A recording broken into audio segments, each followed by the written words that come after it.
Hockey বাসি, দেখ কে বুঝি পড়ে গেছে। বাসন্তী ছুটিয়া গেল।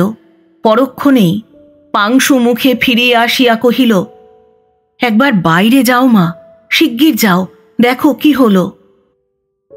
মনস্তত্ত্ব নারী জাতির অধীত বিদ্যার মতো।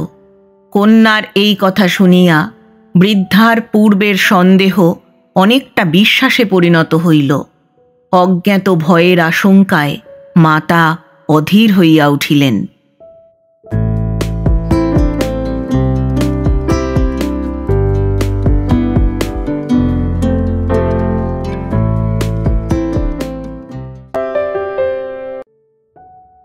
শুভেচ্ছা বন্ধুরা, একরাশ শুভেচ্ছা আর ভালোবাসা।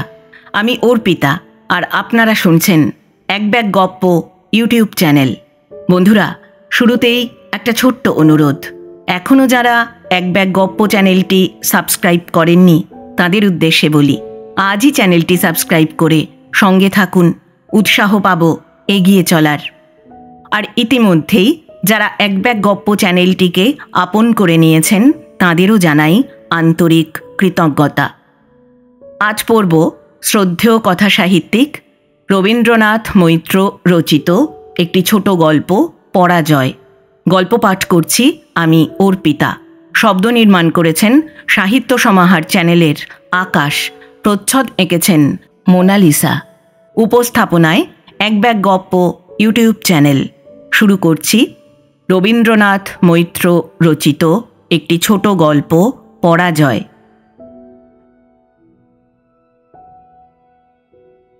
মেসের বাসা খুঁজিয়া খুঁজিয়া হয়রান হইয়া কমল শেষে এক দুঃসাহসিক কাজ করিয়া বসিল। গোকুল মিত্রের গলির ১৩ নম্বরের বাড়ির তেতলার ঘরখানি সে ভাড়া করিল। বাড়িখানি একটি বিধবার। তিনি তার একমাত্র সন্তান কন্যা বাসন্তীকে লইয়া দোতলায় থাকেন। একতলায় একটি ক্ষুদ্র ভদ্র পরিবার ভাড়া লইয়াছেন। বাড়ির অংশ ভাড়া দিয়া যাহা কিছু আয় হয় তাহাতেই বিধবার স্বচ্ছন্দে দিনাতিপাত হয়। এই তেতলার ঘরখানির সঙ্গে অবশিষ্ট বাড়িটার প্রকৃত কোনো সম্পর্কই ছিল না। তেতলা হইতে কাঠের সিঁড়ি বরাবর নামিয়া একেবারে একতলায় বাহিরে সিঁড়ির ঘরে গিয়া মিশিয়াছে। কাজেই তেতলার ঘরখানি একটি অপরিচিত পুরুষকে ভাড়া দিতে বিধবার বিশেষ কোনো আপত্তি হয় নাই। বাসন্তী প্রথমে আপত্তি করিয়াছিল, কিন্তু মায়ের ইচ্ছার বিরুদ্ধে কোনো কাজ করা তাহার কোনোদিন অভ্যাস ছিল না, তাই আর বিশেষ গোলযোগ করিল না। তবুও একবার মাকে বলিল, তোমার ভাড়াটেকে বলো তিনি যেন তার বন্ধুদের নিয়ে দিনরাত শোরগোল না করেন। মা কহিলেন, তোমার বাছা সব অনাচ্ছিষ্টি, ভদ্রলোকের লেখাপড়া জানা ছেলে। ভদ্রলোকের ছেলে দেখতে বাকি নেই মা। ৮ নম্বরের মেসের বাড়ি দেখলেই পারো। স্কুলে যাবার সময় দেখি ছেলেগুলো হাঁ করে গাড়ির দিকে তাকিয়ে থাকে আর শীষ দেয়। এই প্রত্যক্ষ যুক্তির বিরুদ্ধে জননী আর কোনো কথা কহিলেন না। বাসন্তী 14 বছরের মেয়ে। সুন্দরী বলিয়া পাড়ার মেয়ে মহলে তাহার খ্যাতি ছিল। বাঙালির ঘরে এত বড় মেয়ে অনূঢ়া থাকা একটু আশ্চর্যের কথা। বিধবার আত্মীয় স্বজনের সংখ্যা বেশি ছিল না, কাজেই মেয়ে বড় হইয়া উঠিতেছে বলিয়া দিবারাত্র তাহাকে অনুযোগ শুনিতে হইত না। তাছাড়া তাহার স্বর্গীয় স্বামী একজন গোঁড়া সমাজ সংস্কারক ছিলেন। অল্প বয়সে মেয়েদের বিবাহ দেওয়া তাহার মতের সম্পূর্ণ বিরুদ্ধ ছিল। বিধবা নিজে নিরক্ষর হলেও শিক্ষিত স্বামীর এই মতকে পরম সত্য বলিয়া শিরোধার্য করিয়া লইয়াছিলেন। যদি কথা প্রসঙ্গে কেহ কোনো দিন মেয়ের বিবাহের কথা তুলিত, তিনি বলিতেন, তিনি আমাকে মেয়ের 17 বছর বয়সে বিয়ে দিতে বলেছেন, তার অবাধ্য কেমন করে হব? সেই জন্য সহজে কেহ মেয়ের বিবাহের কথা তাহার নিকটে তুলিত না। কাজেই সে বিষয়ে তাহারও বিশেষ কিছু উদ্বেগ ছিল না। বাসন্তী পড়াশোনা করিত, স্কুলে যাইত। বিধবা গৃহকর্ম করিতেন। সন্ধ্যাকালে মেয়ে স্কুল হইতে ফিরিলে উভয়ে গল্প করিতেন। এই ছিল তাহাদের দৈনন্দিন কাজ। সন্ধ্যাকালে কলেজ হইতে ফিরিয়া আসিয়া কমল দেখিল শিবু ছাদের উপর লম্বমান হইয়া শুইয়া আছে। শিবু তাহার চাকর। চাকর বলিলে তাহার ঠিক মর্যাদা হয় না। সে কমলের খেলার সঙ্গী, সুখ দুঃখের সহচর। দুর্ভিক্ষের সময় কমলের পিতা উড়িষ্যায় শিবুকে পথে কুড়াইয়া পাইয়াছিলেন। সেই হইতে শিবু তাহার আশ্রয়েই বর্ধিত। শিবু কমলকে ছাড়িয়া থাকিতে পারিত না। তাই কমলের কলিকাতা আসিবার সময় বাধ্য হইয়া শিবুকেও তাহার সঙ্গে কলিকাতা পাঠাইতে হইত। কমলের জননীও শিবুকে পুত্রের সঙ্গে দিয়া নিশ্চিন্ত থাকিতেন।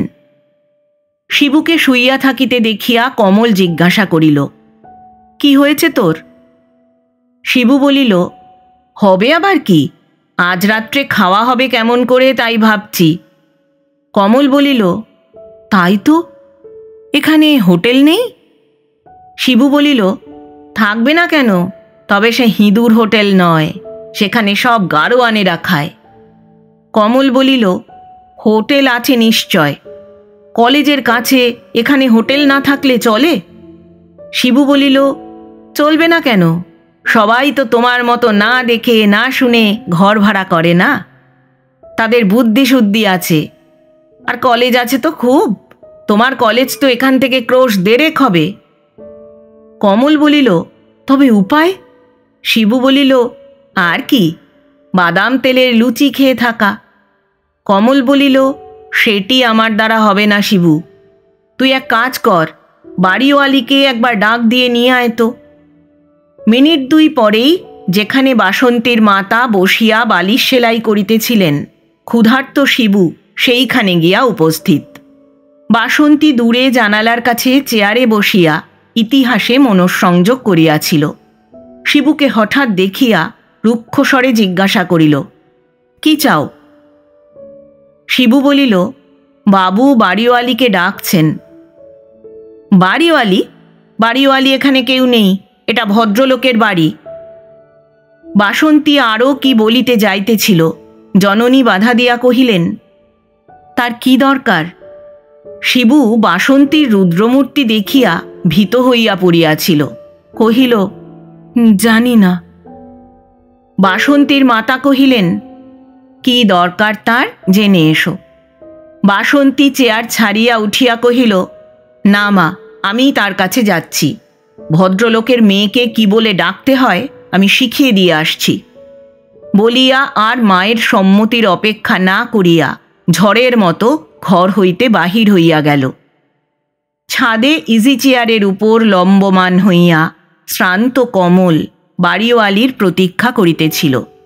সহসা দ্রুত পদক্ষেপ শব্দে চমকিত হইয়া সে চাহিয়া দেখিল, প্রবীণা বাড়িওয়ালির পরিবর্তে এক সুন্দরী কিশোরী মূর্তি তাহার সম্মুখে দাঁড়াইয়া আছে।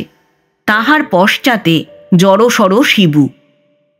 ব্যাপার বুঝিতে না পারিয়া কমল কহিল, আপনি কাকে চান? তীব্র কণ্ঠে বাসন্তী কহিল, আপনাকে। কমল কহিল, কেন? বাসন্তী কহিল, আপনি কাকে ডেকেছেন? কমল কহিল, বাড়িওয়ালিকে। বাড়িওয়ালির বদলে আমি এসেছি। অপরিচিত পুরুষের সম্মুখে বেরুবার তার অভ্যাস নেই, আর বাড়ি ভাড়া দেওয়া আমাদের ব্যবসা নয়। এত বড় বাড়ি আমাদের দরকার নেই বলেই আমরা বাড়ি ভাড়া দিয়ে থাকি। কমল বলিল, আমার বুঝতে ভুল হয়েছিল, ক্ষমা করবেন, আমার খাওয়া দাওয়ায় অসুবিধা, তার জন্যে আমরা দায়ী নই। এ বাড়ি হোটেল নয়, আপনি যা মনে করছেন। এই পর্যন্ত বলিয়াই বাসন্তী সহসা থামিয়া গেল। কমলের মুখের দিকে চাহিয়া সে দেখিল, 2টি প্রশান্ত চক্ষু নির্নিমেষে তাহার মুখের দিকে চাহিয়া আছে। তাহাতে ক্রোধ বা বিরক্তির চিহ্ন মাত্র নাই। কমল ধীর স্বরে জিজ্ঞাসা করিল, তবে আমি কি করব? এই প্রশ্নের মধ্যে কতখানি নির্ভরের ভাব ছিল, মেজাজ ঠিক থাকিলে বাসন্তী তাহা বুঝিতে পারিত। কিন্তু অকারণ ক্রোধে তাহার চিত্ত বিষাক্ত হইয়া উঠিয়াছিল। সে তীব্র কণ্ঠে কহিল, যা খুশি, শুধু বাড়িওয়ালি বাড়িওয়ালি বলে আমার মাকে অপমান করবেন না। এই বলিয়া বাসন্তী দ্রুত পদে সিঁড়ি বাহিয়া নামিয়া গেল। কিশোরী কে তাহা বুঝিতে কমলের বিলম্ব হয় নাই। তাহার এই ক্রোধের সঙ্গত কারণ খুঁজিয়া না পাইয়া সে অন্তরে বেশ একটু কৌতুক বোধ করিতেছিল। বাসন্তী চলিয়া গেলে কমল শিবুকে কহিল, শিবু, দেখলি তো মেজাজ? শিবু কহিল, বাপরে, এখনই এই বয়স হলে নদের মাকে ছাড়িয়ে উঠবে দেখছি। নদের মা কমলের বাসপল্লীর একজন কলহপরায়ণা বিধবা। শিবু তাহাকে যথেষ্ট পরিমাণে ভয় করিত। এক শ্রেণীর লোক থাকে যাহারা বিপদেও সহসা বিমূঢ় হয় না। কমল এই প্রকৃতির লোক ছিল। বাসন্তীর রূঢ় কথাগুলি শুনিয়া প্রথমে সে একটু দমিয়া গিয়াছিল, কিন্তু পর মুহূর্তেই সে আপনার পথ ঠিক করিয়া লইল। পরদিন প্রাতঃকালে প্রভু ভৃত্যে পরামর্শ করিয়া একটা স্টোভ, রন্ধনের জন্য আবশ্যক পাত্র ও আহারের দ্রব্যাদি ক্রয় করিয়া আনিল। কমল নিজের হাতে স্টোভ ধরাইয়া দিল। শিবু পরম উৎসাহে রন্ধন আরম্ভ করিল। ব্যঞ্জন যাহা প্রস্তুত হইল সে অতি চমৎকার। তরকারিতে নুন দেওয়া হয় নাই, মাছের ঝোলে হলুদের দুর্গন্ধ, ভাতের অর্ধেক চাল ও অর্ধেক পোড়া। এই অপূর্ব ব্যঞ্জন সহযোগে যখন উভয়ের আহার সমাপ্ত হইল, তখন কমল কহিল, দেখ শিবু, আমরা এখনো ভালো করে রান্না শিখিনি, একখানা পাক প্রণালী কিনে আনা যাক। শিবু কহিল, সেটা কি? কমল কহিল, একখানা বই, কেমন করে রান্না করতে হয় সব সেই বইতে লেখা আছে। শিবু কহিল, তা বেশ, তুমি পড়ে মানে করে দেবে, আমি রাঁধব। যুক্তি যখন স্থির হইল, তখন আর কার্য আরম্ভ হইতে বিলম্ব হইল না। বৈকালে কলেজ হইতে ফিরিবার পথে কমল প্রকাণ্ড একখানা পাক প্রণালী কিনিয়া আনিল এবং রাত্রে পাক প্রণালীর লিখিত নীতি অনুসারে রন্ধন আরম্ভ হইয়া গেল। ব্যগ্রতার সহিত আহারে বসিয়া উভয়ে যখন দেখিল যে মোগলাই চচ্চড়ি বিস্বাদ ও মাছের কাবাব একেবারে অখাদ্য হইয়াছে, তখন কমল বলিল, একটা বড় ভুল হয়েছে শিবু, নিক্তি কেনা হয়নি। ওজন না করে মশলা দেওয়া হয়েছে বলে এই রকম হয়েছে, নইলে হতো ঠিক, কি বলিস? নিজের অক্ষমতার দোষ একেবারে নিক্তির ওপর গিয়া পড়িল দেখিয়া শিবু আশ্বস্ত হইয়া বলিল, তাই হবে। নিক্তির ওজনে মশলা দিলে বোধ হয় রান্নাটা ভালো হতো। সেদিন সন্ধ্যায় কমলের সহিত সেই অপূর্ব পরিচয়ের পর বাসন্তী একটা কথা ভাবিতেছিল। এতগুলি কটু কথা একটা পুরুষ লোক কেমন করিয়া নীরবে সহ্য করিল? বাসন্তী যখন উপরে কমলের আহ্বানের উত্তর দিতে আসিতেছিল, তখন সে প্রত্যুত্তরের আশাই করিয়াছিল একটা কলেজের ছেলে এরূপ করিয়া নীরবে তাহার উগ্র কথাগুলি শুনিয়া যাইবে, একটা কথারও জবাব দিবে না, এই ধারণা সে মোটেই করিতে পারে নাই। নিচের ঘরে আসিয়া এই কথাটাই তাহার বার বার মনে জাগিতে লাগিল। নূতন ভাড়াটিয়ার যে চিত্র সে মনে মনে আঁকিয়াছিল, কমলের সহিত সাক্ষাৎ হইবার পর সে প্রত্যক্ষ ও কল্পনাতে তাহার কোনো রূপ সাদৃশ্য দেখিতে পাইল না। কাল রাত্রে জননীর সহিত কথা প্রসঙ্গে যখন বাসন্তী কমলের আহারাদির কথা তুলিল, তখন জননী বলিলেন, বেচারা যখন আমাদের বাড়িতে এসেছে, তখন তার সুবিধা অসুবিধা আমাদের দেখা উচিত। আমরা নিজে কিছু না করতে পারি, উপদেশটা তো দিতে পারি। ভদ্রলোকের ছেলে আমাদের সঙ্গে খারাপ ব্যবহারও কিছু করেনি, তার খোঁজ খবর না নেওয়া আমাদের পক্ষে অন্যায় হবে বাসি। বাসন্তী মায়ের কথার যৌক্তিকতা অগ্রাহ্য করিতে পারিল না। আজ তাই সকালে সে সিঁড়ি দিয়া উপরে নূতন ভাড়াটিয়ার তত্ত্বাবধান করিতে যাইতেছিল। পথে দেখিল শিবু নামিয়া আসিতেছে। এদিক দিয়া তাহাদের যাতায়াতের পথ নয়, একথা শিবু বেশ জানিত। তবুও এ পথে সে কোথায় যাইতেছে জানিতে কৌতূহলী হইয়া বাসন্তী জিজ্ঞাসা করিল, এ পথে কোথায়? শিবু বাসন্তীর সেদিনকার মূর্তি ভুলিতে পারে নাই। থতমত খাইয়া কহিল, ইয়ে ইয়ে মা ঠাকরুনের কাছে যাচ্ছিলাম। বাসন্তী একবার শিবুর মুখের দিকে চাহিয়া কহিল, এসো আমার সঙ্গে। নিচে যেখানে বাসন্তীর মাতা রন্ধনের আয়োজন করিতেছিলেন, বাসন্তী শিবুকে সঙ্গে করিয়া সেইখানে গিয়া দাঁড়াইল। বাসন্তীর মাতা শিবুকে জিজ্ঞাসা করিলেন, তোমাদের খাওয়া দাওয়ার অসুবিধা কিছু হচ্ছে না তো? শিবু কহিল, এই একটু অসুবিধা হচ্ছে, তাই আপনার কাছে এসেছি। বাসন্তীর মাতা কহিল, কিসের অসুবিধা? শিবু কহিল, এই রান্নাটা ভালো হচ্ছে না, সেই জন্যে একটা নিক্তি চাইতে এসেছি। মাতা পুত্রী এই নিক্তির সহিত রন্ধনের কোনো সম্বন্ধ আবিষ্কার করিতে না পারিয়া শিবুর মুখের দিকে চাহিলেন। সে কহিল, দাদাবাবু একখানা বই কিনে এনেছেন, আমি সেই বই দেখে রাঁধি তো। দাদাবাবু বললেন, নিক্তির ওজন মতো মশলা দেওয়া হচ্ছে না বলে রান্না ভালো হচ্ছে না। তাই বোধহয় সকালে উঠে তিনি নিক্তি কিনতে বেরিয়ে গেছেন। তার আসতে দেরি হলে কলেজের দেরি হবে বলে আমি নিক্তি খুঁজতে এসেছি আপনার কাছে। আপনার নিক্তিটা যদি।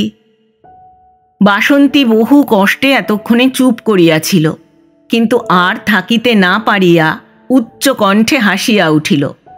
বাসন্তীর মাতা কন্যার এই উদ্দাম হাসি লক্ষ্য না করিয়া স্নেহার্দ্র কণ্ঠে কহিলেন, নিক্তির ওজনে কি রান্না ভালো হয় বাবা? রান্না শিখতে হয়। তোমরা বুঝি কেউ রাঁধতে জানো না? বাসন্তীর হাসি দেখিয়া শিবু একটু দমিয়া গিয়াছিল। তাহার মায়ের স্নেহস্বর শুনিয়া সে আশ্বস্ত হইয়া কহিল, আমি জানি, দাদাবাবু কিছুই জানেন না। বাসন্তী আবার হাসিয়া উঠিল। রন্ধনবিদ্যায় যাহার নিক্তির প্রয়োজন হয়, তাহার জানার দৌড় যে কত দূর, তাহা বাসন্তীর বুঝিতে বিলম্ব হয় নাই। তবুও তাহার জ্ঞানের অভিমান দেখিয়া হাস্য সম্বরণ করা বাসন্তীর পক্ষে শক্ত হইয়া উঠিল। বাসন্তীর মাতা শিবুর বিব্রত মুখের দিকে চাহিয়া কহিলেন, দেখো, তোমরা যদি কিছু মনে না করো, তাহলে আমি একদিন রেঁধে তোমাদের গিয়ে দেখিয়ে দিই। পরম উৎসাহে শিবু কহিল, আজ্ঞে মা ঠাকরুন, তাহলে তো দুটো খেয়ে বাঁচি। দাদাবাবু। সহসা বাসন্তী ধীর কণ্ঠে কহিল, না মা, থাক, তার দরকার নেই, আমি নিক্তি এনে দিচ্ছি। বলিয়া সে ঘর হইতে বাহির হইয়া গেল। এই অপরিচিত ভাড়াটিয়ার সহিত ঘনিষ্ঠতা করিবার ইচ্ছা বাসন্তীর আদৌ ছিল না। তাহার মা যে উপযাজিকা হইয়া একজনকে রাঁধিয়া দিবেন, এ তাহার সহ্য হইতেছিল না। কমল যদি নিজে বলিত সে কথা স্বতন্ত্র, কিন্তু একটা চাকরের কথা শুনিয়া ছি। একদিকে ভ্রান্ত আত্মমর্যাদা, অন্যদিকে বাৎসল্য, স্নেহ ও করুণা উভয়ে দ্বন্দ্ব বাঁধিয়া গেল। বাসন্তীর স্কুল কয়েকদিন বন্ধ। দ্বিপ্রহরে সেলাইয়ের কল সম্মুখে করিয়া বাসন্তীর মাতা মেয়েকে বলিলেন, ওদের রেঁধে দিলে তোর কি ক্ষতি হতো বাসি? ক্ষতি আবার কি? তুমি যাকে তাকে কেন রেঁধে দিতে যাবে শুনি? সে কি তোমার কাছে খাবার চেয়েছে? বাসন্তী বলিল, ভদ্রলোকের ছেলে, সে কি মুখ ফুটে তোর কাছে চাইতে আসবে? তার চাকর বলেছে সেই ঢের। কিরকম খাবার কষ্টটা তারা পাচ্ছে ভাবতো। রান্নার কিছু জানে না, নিক্তির মাপে রাঁধতে চায়। কি ছাইভস্য খাচ্ছে বেচারারা, কে জানে। বলিয়া মাতা একটি ক্ষুদ্র নিঃশ্বাস ত্যাগ করিলেন। বাসন্তী চুপ করিয়া রহিল। আজ যতবার নিক্তির কথা মনে হইয়াছে, ততবারই সে হাসি রোধ করিতে পারে নাই। মায়ের কথা শুনিয়া তাহার আর হাসি আসিল না। সে খোঁপা ঠিক করিতে করিতে অন্য ঘরে উঠিয়া গেল। বেলা 12টার সময় যখন কমল ফিরিয়া আসিল, তখন শিবু দেখিল কমলের হাতে নিক্তির পরিবর্তে একটি টেরিয়ার কুকুর। ছোট সাদা কুকুরটি, ঝাঁকড়া ঝাঁকড়া লোম, দুটি চক্ষু নীল। কমল বেড়াইতে বাহির হইয়াছিল। পথে কুকুরটি 50 টাকা দিয়া কিনিয়া আনিয়াছে। কুকুর জাতিটাকে কমল অত্যন্ত ভালোবাসিত। বাড়িতে তাহার এক পাল কুকুর। কুকুরের ছানা দেখিয়া শিবু অত্যন্ত খুশি হইল। একবার তাহার মুখে চুমা খায়, একবার কুকুরটিকে কোলে করিয়া বসে। এইরূপে সে কুকুর ছানাকে আদর করিতে লাগিল। নিক্তি দেখিয়া কমল কহিল, শিবু, নিক্তি কোথায় পেলি? শিবু কহিল, সেই ঠাকরুনের কাছ থেকে নিয়ে এসেছি। কমল এই ঠাকুরানীটি কে বুঝিতে না পারিয়া জিজ্ঞাসা করিল, কার কথা বলছিস শিবু? শিবু কহিল, এরই মধ্যে ভুলে গেছ? সেই যিনি সেদিন তোমাকে ধমকে গেলেন। ও, সেখানে কেন গেছিলি তুই? সে মেয়েটা আমাকে একেবারে দুচক্ষের বিষ দেখে। আমি যে কি করেছি তার বুঝতে পারিনে। কমল কহিল। এ কথাটা বলিবার বিশেষ কোনো হেতু কমলের ছিল না। নিতান্ত উত্তেজনার মুখেই সে এই কথা বলিয়া ফেলিল। কিন্তু ইহা আর একজনের অন্তরে যে বিপ্লব উপস্থিত করিল, কমলের তাহা জানিবার উপায় রহিল না। মায়ের কথায় অনুতপ্ত হইয়া বাসন্তী নূতন ভাড়াটিয়ার আহারের বন্দোবস্ত দেখিতে উপরের দিকে আসিতেছিল। সহসা সিঁড়ির মধ্যপথে এই কথা শুনিয়াই সে চমকিয়া উঠিল। এতখানি সে কল্পনা করিতে পারে নাই। সে দ্রুত পদে সিঁড়ি বাহিয়া নিচে চলিয়া গেল। চক্ষুশূল, এই কথাটাই সে ভুলিতে পারিতেছিল না। কেন, এমন কি দুর্ব্যবহার তাহার সঙ্গে করিয়াছে? সেই দিনকার সেই ঘটনা, তাহাতে অন্যায় কি হইয়াছে? সে তো সত্য কথা বলিয়াছে। বেশ, যদি তিনি এইরূপ মনে করিয়া থাকেন, ভালোই। সে দেখাইবে যে সত্যই তিনি তাহার চক্ষুশূল। সে তাহাকে দেখিতে পারে না। এখন হইতে তাহাকে বিশেষ করিয়া অবহেলা করিবে। কমলকে বিশেষ করিয়া তুচ্ছ করিবার অভিপ্রায়েই বাসন্তী সেদিন সন্ধ্যাকালে ছাদে বেড়াইতে গেল। তেতলায় ভাড়াটিয়া আসিবার পর সে আর কোনো দিন ছাদে যায় নাই।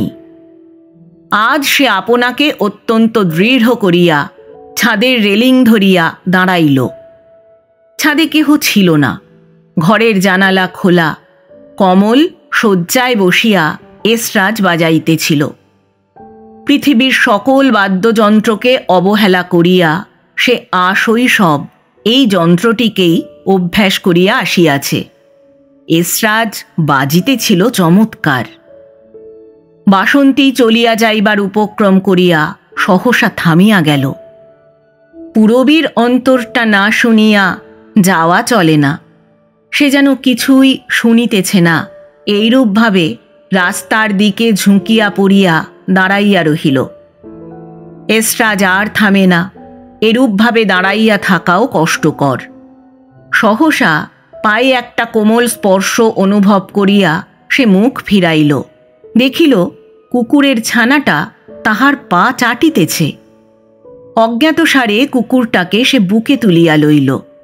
সুন্দর কুকুর, যেমন চোখ, ছোট্ট মুখখানি, পরিষ্কার দাঁতগুলি। হঠাৎ পায়ের শব্দে মুখ তুলিয়া দেখিল কমল তাহার সম্মুখে 5-6 হাত দূরে দাঁড়াইয়া। বাসন্তীর মুখ লজ্জায় ও ক্ষোভে লাল হইয়া উঠিল। সে কমলের কুকুরছানাকে আদর করিতেছে।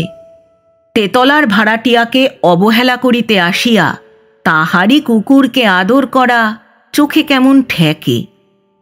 বাসন্তী কুকুরছানাকে কোল হইতে ছাদে ফেলিয়া দিয়া দ্রুত চলিয়া গেল। বেচারা আর্তনাদ করিয়া উঠিল। বাসন্তী ফিরিয়াও চাহিল না। এই কুকুরটাই যত অনর্থের মূল। সেই তাহার এই দুর্বলতা ধরাইয়া দিয়াছে। তাহার যত ক্রোধ যাইয়া পড়িল নিরীহ পশুটার ওপর। কুকুরের আর্তনাদ শুনিয়া কমল তাহাকে তুলিয়া লইল না। সে বাসন্তীর মুখের দিকে চাহিয়াছিল। সহসা বাসন্তী চলিয়া গেলে কুকুরটাকে তুলিয়া লইয়া সে ঘরে চলিয়া গেল। কমল সহসা অত্যন্ত বিমর্ষ হইয়া পড়িয়াছে। আজ কলেজ কামাই করিয়া সে চেয়ারে বসিয়া কি ভাবিতেছিল। শিবু ঘরের কোণে মাদুর বিছাইয়া নাসিকাধ্বনি করিতেছিল। জো অর্থাৎ কুকুরটির নূতন নাম জো, সে ঘরে নাই। স্তব্ধ দ্বীপ্রহর দূরে হরমোরাজি মূর্তিমান গাম্ভীর্যের মতো দাঁড়াইয়াছে। আকাশের কোলে ফাল্গুনের মেঘখণ্ড চঞ্চল শিশুর মতো ছুটিয়া বেড়াইতেছে। কমল সেই দিকে চাহিয়াছিল। আপনারা কি আমাদের বাড়িতে টিকতে দেবেন না? ক্ষতস্থানে আঘাত করিলে আহত ব্যক্তি যেরূপ চমকাইয়া ওঠে, বাসন্তীর এই কথা শুনিয়া কমল তেমনি করিয়া বলিয়া উঠিল, আমাকে বলছেন? হ্যাঁ, আপনি জানেন না? কমল স্তম্ভিত হইয়া গেল। কি হইয়াছে? কমলকে জিজ্ঞাসা করিবার অবকাশ না দিয়াই বাসন্তী তীব্রস্বরে কহিল, কাল মার একাদশী গেছে, আজ এখন দুটি খেতে বসেছিলেন, আপনার কুকুর গিয়ে ছুঁয়ে তার খাওয়া নষ্ট করে দিলে। যদি কুকুরকে ঠিক না রাখতে পারেন তবে তাকে পুষে পাড়াশুদ্ধ লোকজনকে জ্বালাতন করবার কি দরকার? এই পর্যন্ত বলিয়া বাসন্তী ফিরিয়া চলিল। খানিকটা গিয়াই কি মনে করিয়া আবার ফিরিল, কিন্তু এবার আর কিছু বলা হইল না। দেখিল কমল এক দৃষ্টে চাহিয়া আছে, তাহার চক্ষু দুটি ছলছল করিতেছে। বাসন্তী সহসা চমকাইয়া উঠিয়া টলিতে টলিতে চলিয়া গেল। এ কি বলিল সে? এমন শক্ত কথা বলিবার তো তার অভিপ্রায় ছিল না। সে শুধু ব্যাপারটা জানাইয়া কুকুর স্বামীকে সাবধান করিতে আসিয়াছিল। এমন কথা কেন সে বলিল? তার কি অপরাধ? তিনি তো কুকুরকে শিখাইয়া দেন নাই। ভাবিতে ভাবিতে তাহার নিজের উপর ঘৃণা জন্মিয়া গেল। ক্ষমা চাওয়া? সে বড় লজ্জার কথা। যাক, যাহা হইবার হইয়াছে, এখন হইতে সাবধান হইয়া চলিলেই হইবে। কিছুকাল পরে শিবু আসিয়া বাসন্তীর মাতাকে জানাইল যে কমল তাহার সহিত দেখা করিতে চায়। চলো যাচ্ছি বলিয়া তিনি হাতের কাজ ছাড়িয়া উঠিবার উপক্রম করিতেই শিবু কহিল, বাবু নিজেই আসবেন, আপনার কাছে জিজ্ঞাসা করতে পাঠিয়েছেন। এত বড় গুরুতর কি কাজ কমল স্বয়ং তাহার সহিত দেখা করিতে আসিবে, তাহা স্থির করিতে না পারিয়া বৃদ্ধা কহিলেন, তা এখানে আসতে তার আবার জিজ্ঞাসা করতে হবে কেন? তিনি আমার ছেলের মতন, যখন ইচ্ছা তখনই আসবেন। কমল আসিতেই তিনি আসন ছাড়িয়া উঠিয়া কহিলেন, বসো বাবা, বসো। তাহার স্নেহার্দ্র কণ্ঠস্বরে বিরক্তির লেশ মাত্র ছিল না। কমল চৌকিতে বসিয়া চুপ করিয়া রহিল। যে কথা সে বলিতে আসিয়াছিল, বহু চেষ্টা করিয়াও তাহা বলিবার মতো করিয়া গুছাইয়া উঠিতে পারিতেছিল না। কমলের এই ভাব লক্ষ্য করিয়া বৃদ্ধা কহিলেন, তোমার খাওয়া দাওয়া কেমন হচ্ছে বাবা? কমল শুধু সংক্ষেপে কহিল, ভালোই। বৃদ্ধা আবার কহিলেন, তোমার কোনো অসুবিধে হচ্ছে না তো? কমল সে কথার উত্তর না দিয়া কহিল, আমার কুকুরটার। হ্যাঁ, দিব্যি কুকুরটি কোথায় পেলে বাবা? বৃদ্ধা কহিলেন। কমল কহিল, কিনে এনেছি। কুকুরটা আপনার খাওয়া নষ্ট করেছে শুনে আমার বড় কষ্ট হয়েছে। বৃদ্ধা বলিলেন, এ কথা কে বললে? বাসি বুঝি? তুচ্ছ কথা, তাই তুমি ভাবছ? আমার শরীরটা ভালো ছিল না, তাই যাইনি, এই কথা বলতে এসেছ? কমল যতক্ষণ উত্তর খুঁজিতেছিল, বৃদ্ধা ততক্ষণে কমলের মুখের দিকে এক দৃষ্টে চাহিয়াছিলেন। কমল ধীরে ধীরে কহিল, আমি তবে এখন আসি। বৃদ্ধা কহিলেন, মাঝে মাঝে এসো বাবা, এ তোমার নিজের বাড়ি মনে করো। হ্যাঁ বাবা, তোমার মা আছেন? আছেন। কমল কহিল। মাতৃক্রোড় বিচ্যুত প্রবাসী কমলের কানে এই প্রশ্ন ঠিক মায়ের কথার মতোই শুনাইল। সে ঘাড় নাড়িয়া উত্তর জানাইল। বৃদ্ধা আবার জিজ্ঞাসা করিলেন, তিনি বোধহয় আমাদের বয়সী? বৃদ্ধার সহসা এরূপ অনুমানের কারণ কি কমল বুঝিতে পারিল না। কহিল, হ্যাঁ, আমি এখন যাই, আবার আসব। অত্যন্ত আঘাত পাইলে সদানন্দ ব্যক্তিও যেরূপ সহসা বিমর্ষ ও গম্ভীর হইয়া যায়, বাসন্তীও সহসা সেইরূপ গম্ভীর হইয়া পড়িয়াছে। কয়েকদিন হইতে মাতা তাহার এই ভাবটা লক্ষ্য করিতেছিলেন। একদিন কহিলেন, তোর আর স্কুলে যে কাজ নেই বাসি, ঘরে বসে পড়াশোনা কর। কথাটা শুনিয়া বাসন্তী যেন খেপিয়া উঠিয়া মাকে কতগুলি শক্ত কথা শুনাইয়া দিল। সেই হইতে জননী তাহার পড়াশোনা সম্বন্ধে কোনো রূপ কথা বলা বন্ধ করিয়া দিলেন। তাহার মেজাজ এরূপ ছিল না। আজকাল সকল কথাতেই সে উগ্র হইয়া ওঠে কেন না বুঝিতে পারিয়া জননী বিশেষ ভীত হইয়া পড়িলেন। সেদিন সে গাড়ি হইতে নামিয়া সিঁড়িতে পা দিতেই জো তাহার কাপড় কামড়াইয়া ধরিল। সেই দিন সেই ছাদে সাক্ষাৎ হইবার পর আর সে কুকুরটাকে দেখে নাই। নানা কারণে কুকুরটার উপর সে মনে মনে অত্যন্ত ক্রুদ্ধ হইয়াছিল। আজ তাহাকে দেখিয়া ক্রোধের বেগ সম্বরণ করা তাহার পক্ষে দুঃসাধ্য হইয়া উঠিল। সহসা হাতের মোটা ইতিহাসের বহিখানি কুকুরের মাথা লক্ষ্য করিয়া ছুঁড়িয়া মারিল।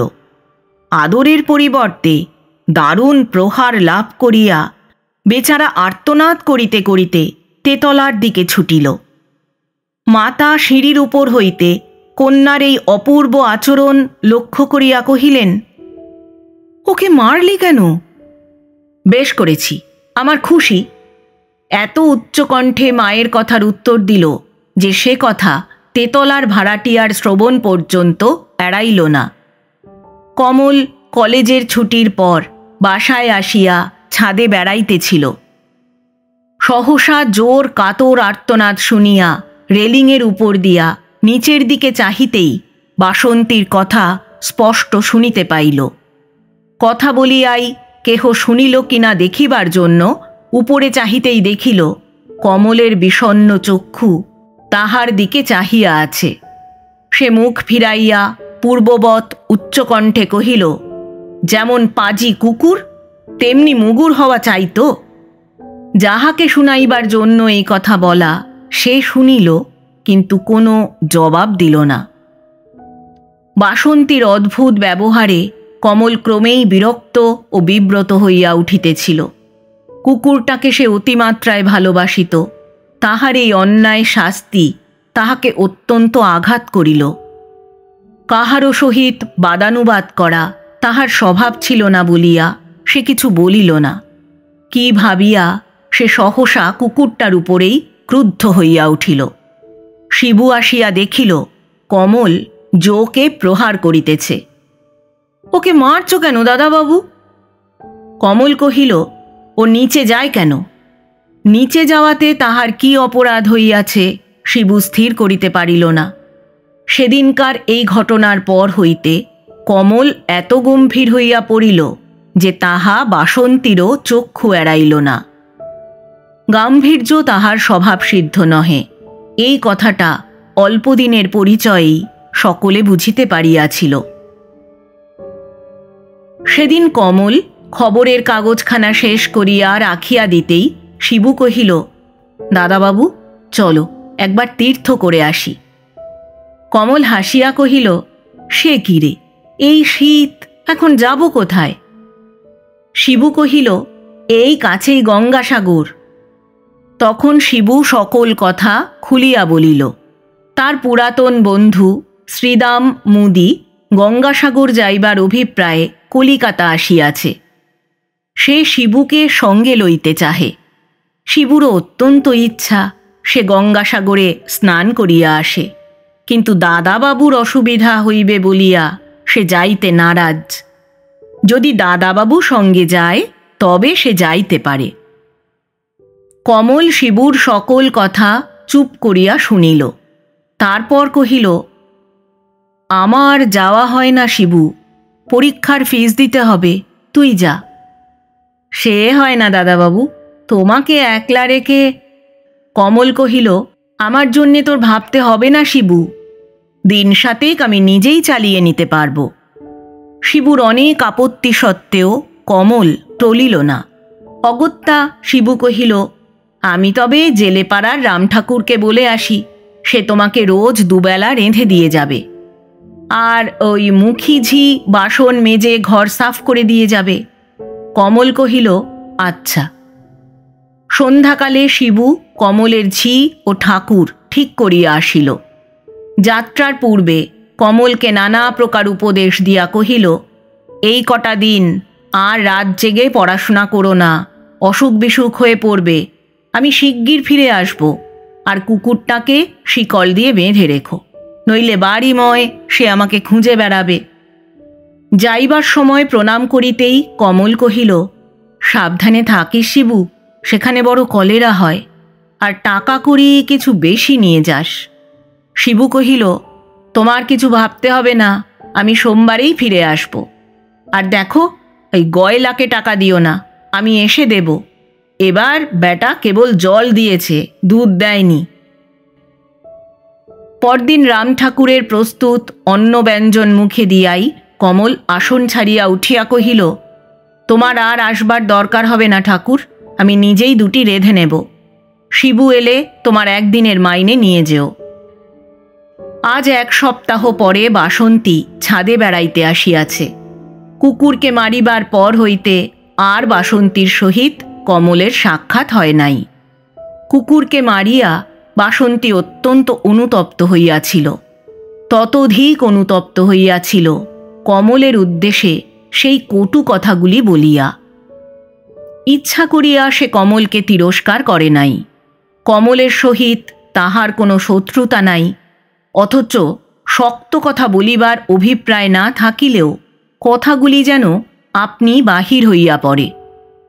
একজনকে অনবরত আঘাত করিলেও সে যদি আঘাত না করে তবে আর তাহাকে আঘাত করিবার প্রবৃত্তি থাকে না। প্রথমে বাসন্তী কমলের প্রতি এই আক্রমণের যে কোনো রূপ একটি উত্তরের প্রত্যাশা করিয়াছিল, কিন্তু যখন দেখিল সপ্তাহ অতীত হয় এবং কমল সম্পূর্ণ উদাসীন, তখন কতকটা কৌতূহলে, কতকটা বা মনের তাড়নায় সে ছাদে আসিয়া উপস্থিত হইল। কমলের প্রতি কটূক্তি করিয়া অবধি একটা দিন তাহার কিরূপ কাটিয়াছে তাহা অন্তর্যামী জানেন। কমল যদি পাল্টা জবাব দিত তাহা হইলে দুঃখের কোনো কারণ ছিল না, কিন্তু এই অদ্ভুত লোকটা কেবল আহত হইয়া দূরে সরিয়া যায়, আক্রমণ করে না। ইহার সহিত তো যুদ্ধ চলে না। ছাদে কেহ নাই, ঘর অন্ধকার। ছাদের এক কোণে একটা ক্ষুদ্র শুভ্র বস্ত্রস্তূপের মতো জো কুণ্ডলি করিয়া শুইয়া আছে। কমল গেল কোথায়? বাসন্তীর ইচ্ছা হইতে লাগিল একবার এই নির্বোধ পশুটাকে ডাকিয়া সে তাহার প্রভুর কথা জিজ্ঞাসা করে। এই কল্পনার সঙ্গে সঙ্গে নিজের দুর্বলতা অনুমান করিয়া তাহার চিত্ত আবার বিদ্রোহী হইয়া উঠিল। একবার ইচ্ছা হইল কুকুরটাকে কাছে ডাকিয়া আদর করে। আজ তো কুকুরটা সেই প্রথম দিনকার মতো তাহার কাছে আসিতেছে না। বাসন্তী বুঝিল সেই দিন তাহার নিকট হইতে প্রহার লাভ করিয়া অবধি সে আর নিচে নামে নাই। এই পশুগুলা এরাও ভালো মন্দ বোঝে।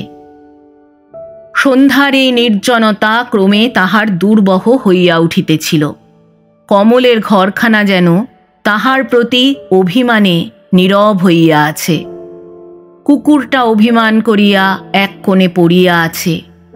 ক্রমে মনে হইল সমস্ত বাড়িটা যেন তাহার অন্যায়ের বিরুদ্ধে বিদ্রোহ করিয়া বসিয়া আছে। বাসন্তী অধৈর্য হইয়া একবার ডাকিল, জো। জো লেজ নাড়াইতে নাড়াইতে উঠিয়া দাঁড়াইল। পুলকিত হইয়া বাসন্তী আবার তাহার নাম ধরিয়া ডাকিল। জো দুপা অগ্রসর হইতেই ঘরের ভিতর হইতে একটি কণ্ঠ হইতে শব্দ উঠিল, জো, এদিকে আয়। কুকুর এক লম্ফ প্রদান করিয়া চলিল। বাসন্তী নির্বাক। কমল যে এমন করিয়া আঘাত করিতে পারে তাহা সে ধারণাও করিতে পারে নাই। এই আঘাতের বেদনা সহ্য করিবার শক্তি তাহার ছিল না। তাহার দুটি চক্ষু অশ্রুসিক্ত হইয়া উঠিল। কেন, আমি কি করেছি? প্রাণপণ শক্তিতে এই কথা কয়টি বলিতে বলিতে সে চলিয়া গেল। মরণোন্মুখ ব্যক্তির অস্ফুট আর্তনাদের মতো জড়িত কণ্ঠের কথাগুলির ভাব কমল গ্রহণ করিতে পারিল না। সন্ধ্যার এই সামান্য ঘটনাটা বাসন্তীর ব্যবহারের এমন পরিবর্তন আনিয়া দিল যে তাহা বৃদ্ধারও চক্ষু এড়াইল না। সকাল হইতে সে বিমর্ষ হইয়া বসিয়া আছে। স্কুলের গাড়ি আসিয়া ফিরিয়া গেল। বেলফুল শ্বশুরবাড়ি যাইবে দেখা করিতে আসিয়াছিল। বাসন্তী তাহার সহিত ভালো করিয়া কথা কহিল না। মাসিক পত্রের টাকা আদায় করিতে আসিয়া চাপরাশি ধমক খাইয়া গেল। চক্ষের জলও যে একটু না পড়িয়াছিল এমন নহে। কাল কমলের দুটি কথাতেই সে বুঝিতে পারিয়াছিল যে তাহার অভিমান কতখানি। সেই দুইটি কথাতেই সে কমলের ব্যথাতুর হৃদয়টাকে স্পষ্ট দেখিতে পাইয়াছে। এতদিন কমলকে সে ক্রমাগত যে আঘাত করিয়া আসিয়াছে তাহার অসহ্য বেদনা কমল দুটি কথাতেই তাহাকে জানাইয়া দিয়াছে। আত্মগ্লানিতে বাসন্তীর সমস্ত অন্তর জ্বলিয়া যাইতেছিল। ক্ষমা চাহিলে বোধহয় এই জ্বালার হাত হইতে নিষ্কৃতি পাওয়া যায়। কিন্তু সে অতি লজ্জার কথা। ছি! আবার হঠাৎ মনে হইল, এত ভাবনা কিসের? কোথাকার কে ঠিক নাই, ঘর ভাড়া করিয়া আছে মাত্র, তাহার জন্য দিন রাত একই চিন্তা। দূর হোক ছাই, আর না ভাবিলেই হইবে। তেতলায় যে কেহ আছে এ কথা আর এখন হইতে মনে করা হইবে না। কিন্তু মনও যেন শত্রুতা করিয়া বসিয়া আছে, সে তাহাকে কিছুতেই ভুলিবে না। ঝি নিচে নামিয়া আসিতেছিল। গৃহিণী এই নূতন স্ত্রীলোকটাকে দেখিয়া প্রশ্ন করিলেন, তুমি কে গা? আমি তেতলার ঝি। অপরিচিতা নারীকণ্ঠের আভাস পাইয়া বাসন্তী বাহিরে আসিয়া মায়ের পার্শ্বে দাঁড়াইল। সেই চাকরটা গেল কোথায়? ঝি বলিল, তিনি তীর্থ করতে গঙ্গাসাগরে গেছেন। তোমাদের বাবুর রাঁধে বাড়ি কে? ঝি বলিল, সে দুঃখের কথা আর বলো না মা। এক পোড়ার মুখো ঠাকুর এসেছিল, তার একদিনের রান্না খেয়েই বাবু তাকে বিদায় করে দিলেন। এখন একবেলা নিজে রেঁধে দুবেলা খাচ্ছেন। আর সে কি রান্না মা ঠাকরুন! মাছের ঝোল জলের মতো, ভাত আধ সিদ্ধ। নিজে এক মুঠো কোনো দিন খেলেন তো ভালো, তা নইলে ওই হতভাগা কুকুরটা খায়। কোন ভাগ্যমানীর ছেলে মা! হাত পুড়িয়ে তো কোনোদিন এসব শিখতে হয়নি, জানবেন কোত্থেকে। আর দিন রাত পড়া। আর বলো তো মা, সইবে কেমন করে? ওই তো শরীর। কাল মাথা ধরে পড়েছিলেন, রাত্রে কিচ্ছুটি খাননি। আজ সকালে শুধু একটু দুধ খাবেন বললেন, কত মাথার দিব্যি দিলাম, তবু সেই এক কথা, একটু দুধ খাবো আর কিচ্ছু খাবো না। তাই কুকুরের জন্য হোটেল থেকে ভাত আনতে যাচ্ছি। এ বাড়ি বুঝি তোমাদের না? বাসন্তী এতক্ষণ রুদ্ধ নিঃশ্বাসে ঝির কথা শুনিতেছিল। নিঃশ্বাস ফেলিলে কেহ যদি শুনিতে পায়। বৃদ্ধা কন্যার মুখের দিকে চাহিয়া কহিলেন, শুনলি বাসি, এখন আমি কি করব বলে দে। আমার চোখের উপর ছেলেটা না খেয়ে মরবে, তাই কি আমাকে দেখতে হবে? বল, আমার সহ্য হয় না, জবাব দে। জবাব দেবার মতো তাহার কিছুই ছিল না, শুধু কহিল, জানি নে মা। যা ভালো হয় করো। কথাটা বলিয়া একটু চুপ করিয়াই সে কহিল, না মা, দরকার নেই। তুমি কখনো ভাত রেঁধে দিতে পারবে না, তা যদি করো তাহলে। বৃদ্ধা জ্বলিয়া উঠিয়া কহিলেন, তাহলে কি? তাহলে না মা, তুমি করো না বলছি, কিচ্ছুতে না। বেশ, তাহলে তুমি এ বাড়িঘর নিয়ে থাকো, আমি বাড়ি ছেড়ে চলে যাই। বলিয়া বৃদ্ধা ক্রোধে সেই স্থান ত্যাগ করিলেন। বাসন্তী বিমূঢ় হইয়া দেয়াল ধরিয়া তেতলার সিঁড়ির দিকে চাহিয়া দাঁড়াইয়া রহিল। মনে হইতেছিল দু হাতে এই উদ্ধত মনটাকে টানিয়া ছিঁড়িয়া ফেলে। এই অদৃশ্য বস্তুটি মুহূর্তে কোমল এবং পরমুহূর্তে কঠোর হইয়া ওঠে কেন, তাহা বাসন্তী নিজেই বুঝিতে না পারিয়া নিষ্ফল ক্রোধে অধীর হইয়া উঠিল। সেদিন দ্বীপ্রহরে মাতা পুত্রীতে যে কথা হইল, তাহাতে বৃদ্ধা একটু শঙ্কিত হইয়া পড়িলেন। মাতা কর গুনিয়া একাদশীর দিন ঠিক করিতেছিলেন। বাসন্তী ধীরে ধীরে তাহার কাছে আসিয়া জিজ্ঞাসা করিল, মা, তুমি রাগ করেছ? সকল কাজেই বাধা পাইয়া মায়ের অন্তর তিক্ত হইয়া উঠিয়াছিল, কিন্তু কন্যার এই মৃদু কোমল কণ্ঠস্বর শুনিয়া তাহার সকল অভিমান মুহূর্তে দূর হইয়া গেল। কন্যাকে বুকের কাছে টানিয়া লইয়া বলিলেন, রাগ করব কেন মা? মায়ের আদরে বাসন্তী কাঁদিয়া ফেলিল। এতদিন ধরিয়া যে অশ্রু ক্রমে ক্রমে অন্তর ভরিয়া উঠিতেছিল, আজ জননীর এই স্নেহের কথায় সে আর বাধা মানিল না। জননী অশ্রুপাতের কারণ বুঝিতে না পারিয়া কহিলেন, কেন কাঁদছিস মা? আমার কিছু ভালো লাগে না মা, আমাকে সইয়ের বাড়িতে রেখে এসো। কেন রে, তোর সই চিঠি লিখেছে? মা জিজ্ঞাসা করিলেন। বাসন্তী কহিল, না মা, আমি তাকে চিঠি দিয়েছি। মা কহিলেন, তার জবাব আসুক, তারপরে যাস। নিজে যেচে তাদের বাড়িতে গেলে লোকে বলবে কি? মায়ের এই কথায় তাহার সুযোগ ঘটিয়া উঠিল। সে দ্রুত প্রশ্ন করিল, তবে তুমি যেচে উপরে গিয়েছিলে কেন? তাড়াতাড়ি সে প্রশ্নটি শেষ করিল, পাছে কণ্ঠের কম্পন মায়ের কানে ধরা পড়ে। কিন্তু প্রশ্ন করিবার এই কৃত্রিম ভঙ্গিটা মায়ের চক্ষু এড়াইল না। মুহূর্ত নীরব থাকিয়া মাতা কহিলেন, তাতে কি কোনো দোষ হয়েছে বাসি? আমার বাড়িতে ভদ্রলোকের ছেলে অসুখে পড়ে, তাকে একবার চোখের দেখাও দেখা কি দোষ? ভাত রেঁধে দেওয়া না হয় মস্ত অপরাধ। শেষের কথাটির শ্লেষের তীক্ষ্ণতা বাসন্তীকে অত্যন্ত বিঁধিল।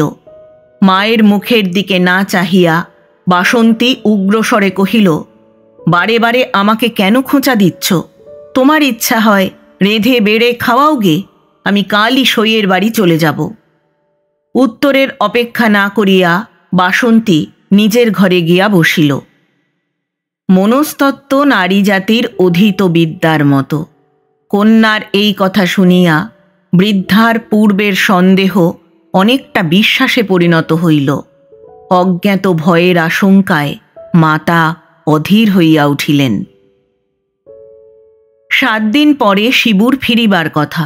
আজ 12 দিন হইয়া গেল, তাহার উদ্দেশ নাই। কমল অধীর হইয়া গঙ্গাসাগর তীর্থের সকল সেবাশ্রমে শিবুর বর্ণনা দিয়া পত্র দিয়াছে। এই পর্যন্ত একখানিরও জবাব আসে নাই। সম্মুখে পরীক্ষা, সে এক নরমেধ যজ্ঞ। তারপর নিত্য স্বহস্তে অন্ন ব্যঞ্জন প্রস্তুত করা ক্রমে ক্রমে তাহার সাধ্যের অতীত হইয়া পড়িতেছিল। আজ বিছানায় শুইয়া সে অনেক কথা ভাবিতেছিল।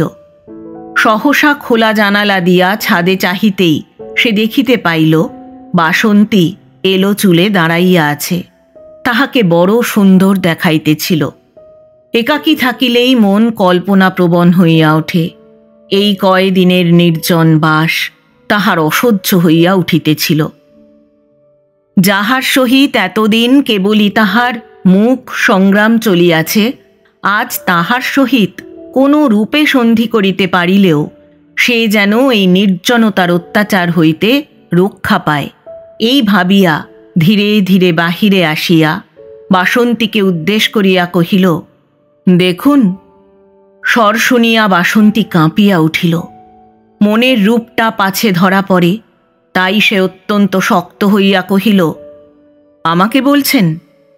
জিজ্ঞাসা করিল বটে, কিন্তু কমলের মুখের দিকে চাহিল না। মুখে যে রক্ত আভা ফুটিয়া উঠিয়াছিল, সেটাও যে গোপন করিবার প্রয়োজন। কমল কহিল, হ্যাঁ, আমার কোনো চিঠি এসেছে বলতে পারেন? শিবু অনেক দিন। কমলের কথা শেষ না হইতেই বাসন্তী কহিল, চিঠির খোঁজ আমি রাখিনে, চিঠির বাক্স দেখে আসতে পারেন। বলিয়া এত দ্রুত সে চলিয়া গেল যে কমল আর জবাব দিবার অবকাশ পাইল না। এতদিন পরে বাসন্তীর ব্যবহার কমলের প্রথম অপমান বলিয়া বোধ হইল। আজিকার মতো সাধিয়া সে কোনো দিন এই উগ্র প্রকৃতির মেয়েটার সঙ্গে কথা বলে নাই। আজ তাহার প্রথম চেষ্টা। আশা ছিল উভয়ের এতদিনকার বিরোধ আজ শেষ হইবে। বাসন্তীর জবাব শুনিয়া কমল দুঃখে স্তম্ভিত হইয়া গেল। শিবুর জন্য তাহার অন্তরে ক্রমে ক্রমে যে উদ্বেগের সৃষ্টি হইতেছিল, সেই আশঙ্কার কথা শোনে এমন লোক তাহার কেহ নাই। সিঁড়ি দিয়া নামিতে নামিতে বাসন্তী কাঁদিয়া ফেলিল। নিত্য এই অন্তর বাহিরের সংগ্রামে চিত্ত তাহার ক্ষতবিক্ষত হইয়া পড়িয়াছিল। কোমল নারী চিত্তে সেই ক্ষতের বেদনা সহ্য করিবার ক্ষমতা ছিল না। কিন্তু উপায় নাই, চেষ্টার ত্রুটি সে করে নাই। যতবার সে কমলের সহিত সাধারণভাবে কথা বলিতে চেষ্টা করিয়াছে, ততবারই তাহার মন বিদ্রোহী হইয়া উঠিয়াছে। মিষ্ট কথা বলিলে পাছে কমল ভাবে যে এই মেয়েটা সাধিয়া তাহার সহিত আলাপ করিতে চাহে, তাই জোর করিয়া সে শক্ত কথা বলিয়া আত্মমর্যাদা রক্ষা করিবার ব্যর্থ চেষ্টা করিয়াছে। বাসন্তীর মাতা সিঁড়ির নিচে দাঁড়াইয়া চিঠি পড়িতেছিলেন। বাসন্তী ভারী গলায় জিজ্ঞাসা করিল, মা, তেতলার চিঠি আছে? কথাটা শেষ করিয়াই সে কাঁপিয়া উঠিল। মাতা জিজ্ঞাসা করিলেন, কি বললি? বাসন্তী হাঁফ ছাড়িয়া কহিল, কিছু না মা, কার চিঠি পড়ছ তাই জিজ্ঞাসা করছিলাম। মাতা কহিলেন, তোর মামার চিঠি, তোকে গিরিডি যেতে লিখেছেন। কবে তোর যাবার সুবিধে হবে জানতে চেয়েছেন, এসে নিয়ে যাবেন। তুমি লিখে দাও, আমি কোথাও যেতে পারবো না, আমার শরীর ভালো নেই। বাসন্তী কহিল, তোর খেয়াল বুঝবার জো নেই বাসি। সেদিন সইয়ের বাড়ি যাবার জন্য এত ঝোঁক, আর আজ মামার বাড়ি যেতে সাধাসাধি। মায়ের কথা শেষ না হইতেই বাসন্তী রুখিয়া উঠিয়া কহিল, আমার খুশি, আমি যাব না। জননী যেন কি বলিতে যাইতেছিলেন, সহসা বাইরে মূর্ছাতুরের আর্তনাদের মতো একটা শব্দ শুনিয়া চমকাইয়া উঠিলেন। ও কি বাসি, দেখ, কে বুঝি পড়ে গেছে। বাসন্তী ছুটিয়া গেল। পরক্ষণেই পাংশু মুখে ফিরিয়া আসিয়া কহিল, একবার বাইরে যাও মা, শিগগির যাও, দেখো কি হলো। মূর্ছিত কমল সিঁড়ির ওপর পড়িয়াছিল। চিঠির বাক্স দেখিতে আসিয়া সে সহসা মূর্ছিত হইয়া পড়ে। অনাহার অনিদ্রায় শরীরে বিন্দুমাত্র শক্তি ছিল না। তারপর মায়ের মাথার অসুখটা পুত্রে আসিয়া বর্তিয়াছিল। শিবুর জন্য দুশ্চিন্তা, তাহার পর এক্সামিন, এই সব বিচিত্র কারণ মিলিয়া সহসা মূর্ছা ঘটাইয়াছে। বৃদ্ধা কমলের এই অবস্থা দেখিয়া কাঁদিয়া চিৎকার করিয়া কন্যাকে কহিলেন, জল নিয়ে আয় রে বাসি, বাঁচল না বুঝি আর। বাসন্তী জল আনিয়া কমলের পায়ের কাছে রাখিতেই বৃদ্ধা কহিলেন, মূর্ছা গেছে, মাথায় জল দে।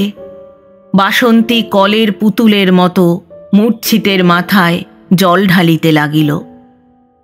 চোখ মেলিয়া বাসন্তীর মুখের দিকে দৃষ্টি পড়িতেই কমল আবার চোখ বুজিল। এতক্ষণে বিমূঢ়ের মতো বাসন্তী কেবল কমলের মাথায় জলই ঢালিতেছিল, আর কিছু তাহার ভাবিবার অবকাশ ছিল না। সহসা কমলের এই চক্ষু বোঝার প্রয়াস তাহাদের উভয়ের এই মৌন দ্বন্দ্বের আনুপূর্বিক ইতিহাসটা তাহার মনে জাগাইয়া দিল। নির্দয় উপেক্ষা ও আঘাত, আর তাহার বেদনা যে কতখানি, কমলের এই ব্যবহারটাকে বাসন্তী বেশ স্পষ্ট বুঝিতে পারিল।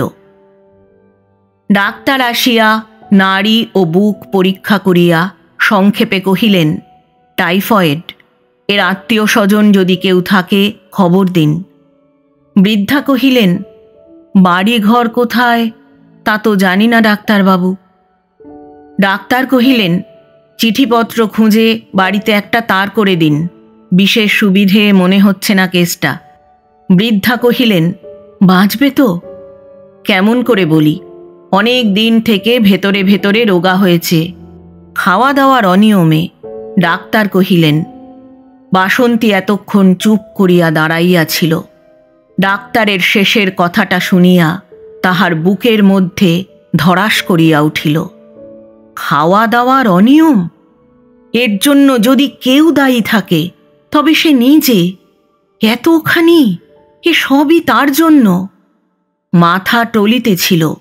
কোনো মতে রেলিং ধরিয়া যখন ঘরে গিয়া পৌঁছিল, তখন আর চোখের জল বাধা মানিল না। আত্মগ্লানি, উৎকণ্ঠা ও বেদনার অশ্রু আজ তাহার মিথ্যা মর্যাদার অভিমানকে ভাসাইয়া দিল। কমল যদি একবার আজ ডাকিয়া কথা কহিত, তাহা হইলে ক্ষমা চাহিতেও আর তার আপত্তি ছিল না। আশা ও আশঙ্কায় 2 দিন কাটিল। কমলের মাঝে মাঝে 2-1বার জ্ঞান হইয়াছে। জ্ঞান হওয়ার সঙ্গে সঙ্গে সে ডাকিয়াছে, মা। এই যে বাবা, আমি আছি বলিয়া বৃদ্ধা পাশে আসিয়া বসিয়াছেন। কমল 2-3বার জিজ্ঞাসা করিয়াছে, শিবু কই? শিবু কই? সে আসবে বাবা, চিঠি পেয়েছি, শিগগিরই আসবে। সে ভালো আছে তো? এই কথাটা জিজ্ঞাসা করিয়াই কমল চুপ করিয়াছে। বাসন্তীও তাহার মায়ের সঙ্গে সারা দিন ওমান রোগীর পরিচর্যায় ব্যস্ত, কিন্তু তাহার পরিচর্যায় কোনো জীবন ছিল না। কলের পুতুলের মতো মা যাহা বলেন তাহাই করে, আর মাঝে মাঝে কমলের রোগ পাণ্ডুর মুখের দিকে চাহিয়া থাকে। চোখ যখন জলে ভরিয়া আসে, তখন মুখ ফিরাইয়া লয়। মাতা দেখেন আর ছুতা করিয়া বাসন্তীকে নিচে পাঠাইয়া দেন। 3য় দিন প্রাতঃকালে নিচের দরজায় কড়া অকস্মাৎ বিকট শব্দ করিয়া উঠিল। বাসন্তীর মাতা দরজা খুলিয়া দিলেন। গাড়ির ছাতের উপর হইতে ভোজপুরি দারোয়ান কমলবাবু আছে কিনা প্রশ্ন করিল। বৃদ্ধা বুঝিলেন কমলের মা আসিয়াছেন। গাড়ির মধ্য হইতে একজন প্রৌঢ়া নামিয়া আসিয়া জিজ্ঞাসা করিলেন, কোথায় সে? ভালো আছে তো? বৃদ্ধা কহিলেন, তোকে মুখ দেখাই কেমন করে সই, তাই ভাবছিলাম। তোর ছেলে আমার বাড়িতে না খেয়ে দে এই করে বসল। সই? তুমি? তবে তো সে তার মায়ের কাছেই ছিল। আর লজ্জা দিস নে ভাই, আমি মা, আমি ডাইনি। আমার ঘরে তোর ছেলে অযত্নে, তার এই অবস্থা, আর তুই আমাকে বলিস মা? চল, তোর ছেলে তুই নিয়ে আমাকে রেহাই দে। তার মুখের দিকে চাইতেও আমার লজ্জা করে।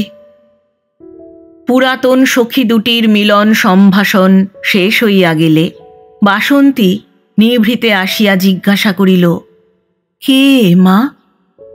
পুরাতন কথাগুলি জননী কন্যার নিকট কহিতে বসিলেন।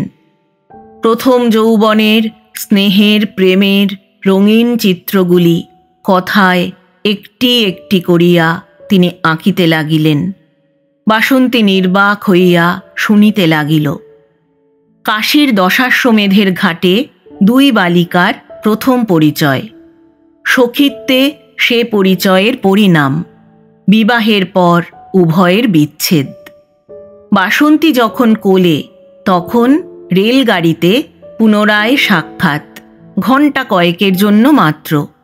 তারপর দীর্ঘ 15 বৎসর পরে আবার দুই সখীর মিলন। এমন সময় নারীকণ্ঠের মৃদু ধ্বনিতে চকিত হইয়া বাসন্তী আসন ছাড়িয়া উঠিবার উপক্রম করিল। কমলের মাতা তাহার হাত ধরিয়া কহিলেন, আমার মা লক্ষ্মী বুঝি? এসো মা, বুকে এসো। এই পরম স্নেহের সম্ভাষণ বাসন্তীর মনে নিতান্ত কঠোর ভর্ৎসনার মতো। এই স্নেহের উপযুক্ত সে নয়, তাই ভাবিয়াই কাঁদিয়া ফেলিল। কাঁদছিস মা লক্ষ্মী? কেন, কি হয়েছে? ভয় কি মা? সেরে উঠবে। তোরা কোনোদিন দেখিসনি তো ওকে, ও বরাবরই এই রকম, একটু অসুখেই এলিয়ে পড়ে। ভগবানকে ডাক, শিগগির সেরে উঠুক বলিয়া আঁচলে নিজের চক্ষু মুছিলেন। অশ্রুপাতের অবকাশেও এই কথাগুলি শুনিয়া বাসন্তী লজ্জায় লাল হইয়া উঠিল। সে যে কেন কাঁদিতেছে তাহা তো বলিবার উপায় নাই। কাজেই নীরব থাকিয়া এই কারণটাই স্বীকার করিয়া লইতে হইল। কিন্তু কি লজ্জার কথা এ! একটি অপরিচিত পুরুষ, পরিচয়ের সূত্রপাত হইতেই যাহার সহিত তাহার নিত্য দ্বন্দ্ব চলিয়াছে, তাহার জন্য আশঙ্কায় সে কাঁদিতেছে। এ কেমন কথা? উপায় নাই, উপায় নাই। এমন কোনো কথা আজ তাহার নাই যাহা বলিয়া এই বিপদ হইতে সে উদ্ধার পায়। এমন সময় নিতান্ত অপরাধীর মতো শিবনাথ ঘরে ঢুকিয়া সাষ্টাঙ্গে প্রভুপত্নীকে প্রণাম করিয়াই কাঁদিয়া ফেলিল।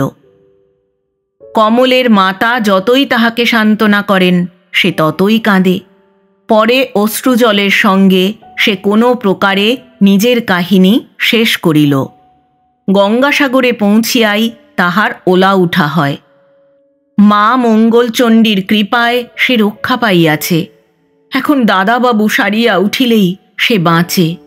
নগদ 5 শিকা মায়ের বাড়িতে পূজা দিবে মানত করিয়াছে বলিয়াই সে চলিবার উপক্রম করিল। চললি কোথায় রে শিবু? মা বলিলেন, দাদাবাবুর জন্যে ডাক্তার আনতে যাচ্ছি মা। শিবু উত্তর দিল। মা বলিলেন, ডাক্তার যে এই দেখে গেল, বললে শিগগির ভালো হয়ে যাবে। শিবু কহিল, ও কালা কোবরেজকে আমি বিশ্বাস করি না, হাসপাতালের পাদ্রী ডাক্তারকে নিয়ে আসছি বলিয়া অপেক্ষা না করিয়াই সে বাহির হইয়া গেল। তেতলার ঘরটিতে কমল একা শুইয়াছিল। শিবু সাহেব ডাক্তারের আশ্বাসবাণীতে নিশ্চিন্ত হইয়া দরজার পাশে খাটিয়ার উপরে অর্ধনিদ্রিত অবস্থায় বিশ্রাম করিতেছিল। নিচে রাজপথের জনস্রোতের অতি অস্পষ্ট কলশব্দ শুনিতে শুনিতে কমল ভাবিতেছিল। চিন্তার সূত্র অবিচ্ছিন্ন ছিল না। নানা কথার মধ্যে সকলের চেয়ে বেশি মনে হইতেছিল বাসন্তীর কথা। আজ প্রাতঃকালেই তাহার শয্যা পার্শ্বে সে বাসন্তীকে দাঁড়াইয়া থাকিতে দেখিয়াছে। তাহার শুষ্ক মুখ আর অতি কাতর চক্ষুর দিকে চাহিয়া বারবার সে বিস্ময় বোধ করিয়াছে। এই কঠোর প্রকৃতির মেয়েটা সহসা কেমন করিয়া অপরাধিনীর মতো শঙ্কিত ও কাতর হইয়া পড়িল। সেই অতি জটিল মনস্তত্ত্বের বিশ্লেষণেই তাহার আজ অনেকখানি সময় কাটিয়াছে। স্ত্রী চরিত্রে যতখানি অভিজ্ঞতা জন্মিলে এই বিষয়গুলির দ্রুত মীমাংসা হয়, কমলের তাহা ছিল না। তাহা বুদ্ধিমান পাঠকের বুঝিতে বাকি নাই। অতি কোমলই রুদ্ররূপে আত্মপ্রকাশ করে। ঋষভ গান্ধার ধৈবত নিষাদের কোমল মিলিয়া ভৈরবী রাগিনীর সৃষ্টি হয়। এই তথ্য তাহার কাছে সম্পূর্ণ অজ্ঞাত ছিল।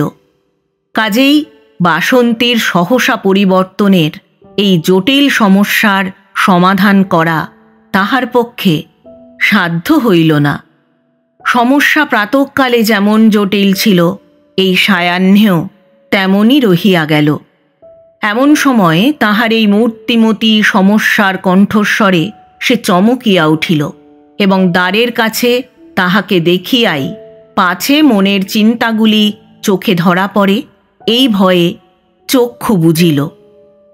শিবু, ওঠো, নিচে যাও, মা ডাকছেন বলিয়া শিবুকে নিচে পাঠাইয়া দিয়া বাসন্তী ঘরের মধ্যে প্রবেশ করিল।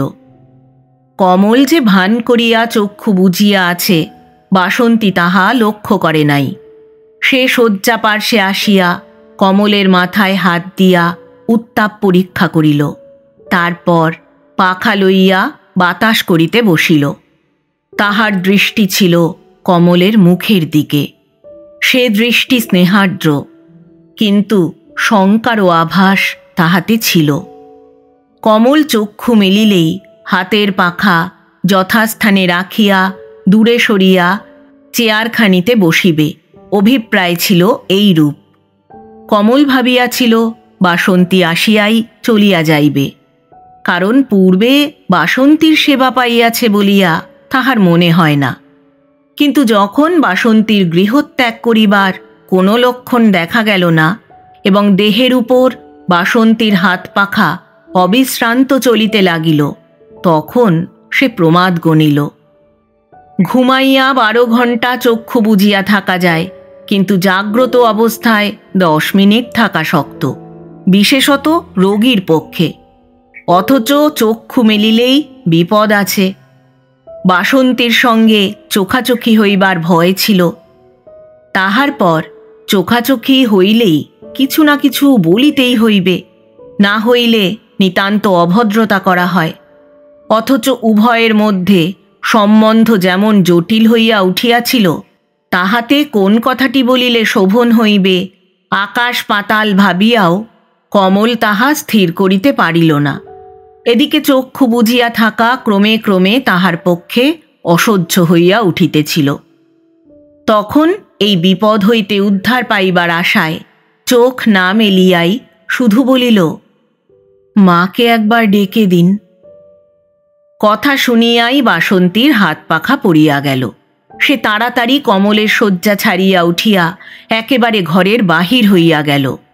কমল নিদ্রিতের ভান করিয়াছিল, বাসন্তী বুঝিল। এমনি করিয়া যে সহসা ধরা পড়িয়া যাইবে এ কথা সে মনে করে নাই। সিঁড়িতে আসিয়া মিনিট 5 ধরিয়া সে নিজের অপ্রত্যাশিত পূর্ব পরাজয়ের কথা ভাবিতে লাগিল। লজ্জায় তাহার কর্ণমূল পর্যন্ত লাল হইয়া উঠিল। কমল ভাবিবে মেয়েটা সাধিয়া তাহার সহিত আলাপ করিতে চাহে। সে যে শুদ্ধ সেবা করিবার জন্যই আসিয়াছিল, আর কোনো উদ্দেশ্য ছিল না। এই কথাটি কমলকে কোনো ক্রমে বুঝাইয়া দিতে পারিলে পরাজয়ের লজ্জা হইতে উদ্ধার পাওয়া যায়, কিন্তু বলিবার কোনো উপায় স্থির করিয়া উঠিতে পারিল না। তখন একটা দারুণ সংকল্প করিয়া সে নিচে নামিয়া আসিল। 2 সখী ওপরে উঠিতেছিলেন। কমলের মা বাসন্তীর মুখের দিকে লক্ষ্য করিয়া চাহিয়া কহিলেন, রোদে দাঁড়িয়েছিলি নাকি মা? মুখ চোখ যে লাল হয়ে গেছে। বড্ড মাথা ধরেছে। শুধু এই কথাটি বলিয়াই সে নিচে চলিয়া গেল এবং শুনিতে পাইল কমলের মা বলিতেছেন, সারা দিন রাত রোগীর সেবা করার মেহনত তো কম নয়। না ডাকিলে তেতলার ঘরে যাইবে না, গেলেও এরূপ ব্যবহার করিবে যাহাতে কমলের কাছে খাটো না হইতে হয়। বাসন্তীর সংকল্প হইল এইরূপ। 2 দিন মাথা ধরার ভান করিয়া সে বিছানায় পড়িয়া রহিল। মধ্যে মধ্যে জননীদ্বয়ের মধ্যে কথাবার্তা হইলে কান পাতিয়া শুনিত। কমলের সংবাদ জানিবার জন্য যে দারুণ উদ্বেগ ও কৌতূহল মধ্যে মধ্যে মনে জাগিত, তাহা চরিতার্থ করিতে ইহা ছাড়া আর দ্বিতীয় পন্থা ছিল না। কেন জানি না, কমলও এই 2 দিন ধরিয়া বাসন্তীর কথাই ভাবিতেছিল। যেদিন সহসা তাহার ঘর ছাড়িয়া গেল, তাহার পর আর সে আসে নাই। যে প্রশ্ন সে তাহাকে জিজ্ঞাসা করিয়াছিল সেটা কোনো মতে অপরাধজনক হইতে পারে কিনা বুঝিবার জন্য নানা ভঙ্গিতে মনে আনিবার চেষ্টা করিতেছিল। বারবার বাসন্তীর কথা মনে হইবার আরও কারণ ছিল।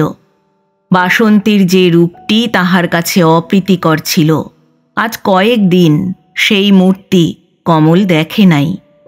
তাহার বিষণ্ণ মুখখানাই দেখিয়াছে। আর সেদিনকার সেবার কথাটি তাহার চিত্তকে মধুসিক্ত করিয়া তুলিয়াছিল। সে সেবার যে একটি আন্তরিক আগ্রহ ছিল কমল তাহা বুঝিয়াছিল। এইরূপ সেবা পুনরায় পাইবার আশায় সে সিঁড়িতে পায়ের শব্দ শুনিলে মাঝে মাঝে চকিত হইয়া উঠিত এবং চক্ষু বুজিত। ভরসা ছিল তাহাকে নিদ্রিত দেখিলে বাসন্তী ঘরে আসিবে, কিন্তু প্রত্যাশার পরিবর্তে আসিত শিবু কিংবা অন্য কেহ। মাঝে মাঝে শিবুর কাছে বাসন্তীর কথা জিজ্ঞাসা করিতে গিয়া তাহার বাঁধিয়া যাইত। পূর্বে এরূপ কোনো দিন হয় নাই।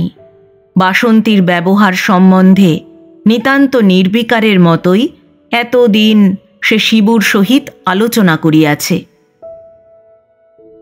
সেদিন দ্বীপ্রহরের দক্ষিণের বাতাস কমলের ঘরের রুদ্ধ জানালার কপাটটিতে বার বার প্রতিহত হইয়া মৃদু গুঞ্জনে ফিরিয়া যাইতেছিল।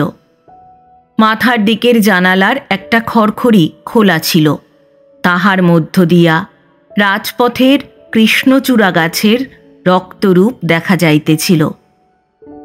ললাটের উপর একখানি হাত রাখিয়া আর একখানি হাত বুকের উপর, খোলা একখানি কাব্যগ্রন্থের উপর চোখ রাখিয়া কমল ভাবিতেছিল।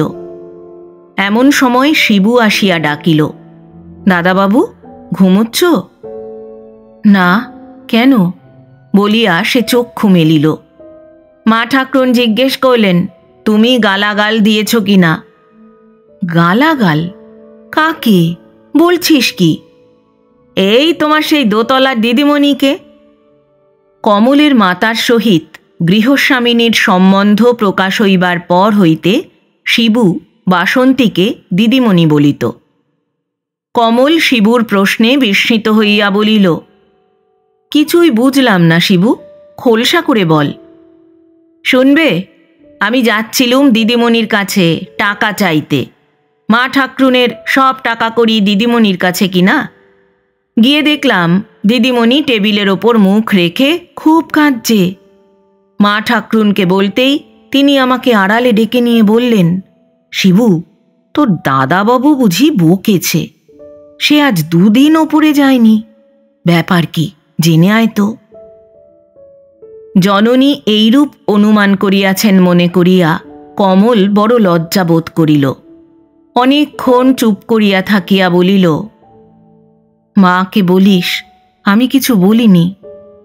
আর কিছুক্ষণ চুপ করিয়া থাকিয়া কহিল, আর তাকে একবার ডেকে আনতে পারিস শিবু? খুব চুপচাপ, বুঝলি? তা পারি, আজকাল তার মেজাজ আর সেরকম নেই, বুঝলে দাদাবাবু, খুব ঠান্ডা, ও ওইটের মতো। বলিয়া কুকুরটার দিকে অঙ্গুলি নির্দেশ করিয়া ঘর হইতে শিবু বাহির হইয়া গেল। নিচে গিয়া দেখিল যেখানে 2 সখী কথা কহিতেছেন তাহার কাছে বাসন্তী একটি আঙুরের বাক্স হাতে করিয়া বসিয়া আছে। শিবু আসিয়া দাঁড়াইয়া কিছুক্ষণ অপেক্ষা করিল, কিন্তু প্রভুপত্নীও যখন কিছু জিজ্ঞাসা করিল না এবং বাসন্তীও উঠিল না, তখন কহিল, দাদাবাবু তোমাকে ওপরে ডাকছেন দিদিমণি। শুনিয়াই বাসন্তী লাল হইয়া উঠিল। কমলের মাতা মুখ নিচু করিয়া একটু মৃদু হাস্য করিলেন। বাসন্তী উঠিতে দেরি করিতেছে দেখিয়া শিবনাথ পুনরায় কহিল, এক্ষুনি না গেলে প্রচ্ছন্ন কলহ সকলের চোখে ধরা পড়িয়া যাইবে। অথচ লজ্জায় বাসন্তীর পা উঠিতেছিল না। কমলের মাতা বাসন্তীর এই অবস্থাটা কতক বুঝিলেন। কহিলেন, রাগ করতে আছে মা, যা ওঠ, দুটো আঙুর খাইয়ে দিয়ে আয়। অগত্যা বাসন্তী উঠিল। বাসন্তী চলিয়া গেলে সখীর দিকে চাহিয়া কমলের মা কহিলেন, তখনই তো তোকে বলেছি ও মাথা ধরা কিছু না, দুজনে ঝগড়া করেছে। কেমন রে শিবু? দাদাবাবুর গোপনীয় আদেশ এই রূপে অক্ষরে অক্ষরে প্রতিপালন করিয়া শিবনাথ ছিদাম মুদির দোকানে যাইতেছিল। কিছু না ভাবিয়াই তাই বলিয়া বাহির হইয়া গেল। বাসন্তীকে ডাকিয়া পাঠাইবার বিশেষ কারণ ছিল। রোগমুক্তির ফলে কমলের চিত্ত অত্যন্ত লঘু হইয়া পড়িয়াছিল। ইহার উপর মাতার সাহচর্যে আর শিবনাথের অপ্রত্যাশিত আগমনে সমস্ত চিত্ত মধুসিক্ত হইয়া উঠিয়াছিল। সমস্ত দিনের পরিপূর্ণ আনন্দে বাসন্তীর সসংকোচ আচরণ মাঝে মাঝে বাধা জন্মাইত। এই বাধা দূর করিবার একমাত্র উপায় ছিল বাসন্তীর সহিত একান্ত সহজভাবে খোলাখুলি আলাপ করা। কিন্তু বার বার চেষ্টা করিয়াও সে তাহা করিয়া উঠিতে পারে নাই। আজ এই বাধা দূর করিতে সংকল্পবদ্ধ হইয়া সে বাসন্তীকে ডাকিয়া পাঠাইয়াছিল। কিন্তু শিবু চলিয়া গেলেই সে আকাশ পাতাল ভাবিতে বসিল। সন্ধির প্রস্তাবটা কিরূপ ভাষায় করা যাইতে পারে অনেক ভাবিয়াও তাহা স্থির করিয়া উঠিতে পারিল না। এমন সময় দরজার পাশে খসখস শব্দ শুনিয়া সে বিমূঢ় হইয়া চক্ষু বুজিল। সর্বপ্রকার জটিল অবস্থা হইতে মুক্ত হইবার এইমাত্র উপায় সে আয়ত্ত করিয়াছিল। সময় সময় তিক্ত ঔষধ সেবন হইতে অব্যাহতি লাভের ভরসায় সে মাঝে মাঝে মায়ের পদশব্দ পাইলেই চক্ষু বুজিত। এদিকে বাসন্তী দরজার পাশে দাঁড়াইয়া ঘরে ঢুকিতে তাহার পা উঠিতেছিল না। অভিপ্রায় ছিল কমল ডাকিলেই কোনো মতে নিতান্ত সহজভাবে ঘরে ঢুকিবে। কিন্তু কমলের যখন কোনো সাড়া শব্দ পাওয়া গেল না ও নিচের বারান্দায় উপবিষ্ট কমলের মাতার সহিত বার দুই চোখাচোখি হইল, তখন বাধ্য হইয়া তাহাকে ঘরে ঢুকিতে হইল। বাসন্তী যখন ঘরে ঢুকিল, কমল তখনও তাহাকে বলিবার মতো কোনো কথা জোগাইয়া উঠিতে পারে নাই, কিন্তু মনের মধ্যে প্রাণপণ চেষ্টা করিতেছিল। এদিকে জানালার কাছে বাসন্তী নতনেত্রে আড়ষ্ট হইয়া দাঁড়াইয়াছিল। এই নিস্তব্ধ মুহূর্তগুলি তাহার মনে হইতেছিল এক একটি যুগের মতো। শেষে অতিষ্ঠ হইয়া কমলের মুখের ভাব লক্ষ্য করিবার জন্য মুখখানি ঈষৎ তুলিতেই সে দেখিল যে কমল চোখের উপর ডান হাতখানা রাখিয়া আঙুলের ফাঁক দিয়া তাহার দিকে মিটিমিটি চাহিতেছে। কমলের বিব্রত মুখভাব ও সশঙ্ক চাহিবার ভঙ্গি দেখিয়া হঠাৎ বাসন্তী মুখে কাপড় দিয়া হাসিয়া উঠিল। বাসন্তীর হাসি দেখিয়া কমলও হাসিয়া ফেলিল। বাসন্তী প্রথমে হাসি চাপিতে চেষ্টা করিয়াছিল, কিন্তু কমলের সরল সকৌতুক হাসি দেখিয়া পারিল না। সে পুনরায় হাসিয়া উঠিল। এতদিনের মিথ্যা দ্বন্দ্ব, অসার বিরোধ, অন্তরের লুকোচুরি এই সহজ হাসির স্রোতে ভাসিয়া গেল। তারপর সহসা দারুণ চেষ্টা করিয়া বাসন্তী গম্ভীর হইয়া কহিল, এই আঙুর রইল, আমি যাচ্ছি। বাসন্তীর এই মিথ্যে গাম্ভীর্যে কমল কৌতুক অনুভব করিয়া কহিল, চলে গেলে আঙুর যেখানে আছে সেখানেই থাকবে। অগত্যা বাসন্তী আঙুরের বাক্সটি হাতে লইয়া কমলের দিকে অগ্রসর করিয়া দিতেই কমল কি ভাবিয়া সহসা হাতখানি ধরিয়া ফেলিল। বাসন্তী লজ্জায় মরিয়া গেল, কিন্তু হাত ছাড়াইবার চেষ্টা করিল না। পরমুহূর্তেই লজ্জিত হইয়া কমল বাসন্তীর হাত ছাড়িয়া দিল। কিন্তু কোথা হইতে তখন দুর্জয় সাহস তাহার মনকে আশ্রয় করিয়াছিল। গমনোদ্যত বাসন্তীকে ডাকিয়া কহিল, অন্যায় হল, কিন্তু আর যেন ঝগড়া না হয়। বাসন্তী কমলের দিকে একটি স্নিগ্ধ মধুর কটাক্ষপাত করিয়া চলিয়া গেল। নিচে বসিয়া সখীদ্বয় তেতলার এই সংসার অনভিজ্ঞ জীব যুগলের হাস্যলীলা পরম আনন্দে উপভোগ করিতেছিলেন। কারণ কমল সুস্থ হইয়া উঠিবার সঙ্গে সঙ্গেই উভয় সখীর মধ্যে একটি গুরুতর পারিবারিক সমস্যা মীমাংসা হইয়া গিয়াছিল। বাসন্তীকে নামিয়া আসিতে দেখিয়া উভয়েই তাহার দিকে চাহিলেন। বাসন্তী মুখ ফিরাইয়া অপরাধীর মতো সংকুচিত পদক্ষেপে আপনার ঘরের দিকে চলিয়া গেল। ঘরে গিয়া বাসন্তী কাঁদিল, কিন্তু এবার আর পরাজয়ের বেদনায় নহে, জয়ের আনন্দে, অন্তরের নিত্য সংগ্রাম হইতে অপ্রত্যাশিত মুক্তি লাভের স্বস্তিতে।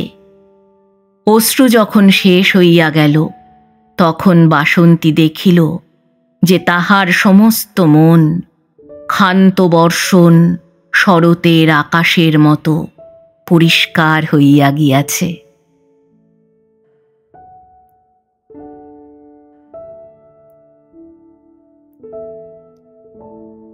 এতক্ষণ শুনলেন একটি ছোট গল্প পরাজয়। লিখেছেন শ্রদ্ধেয় লেখক রবীন্দ্রনাথ মৈত্র।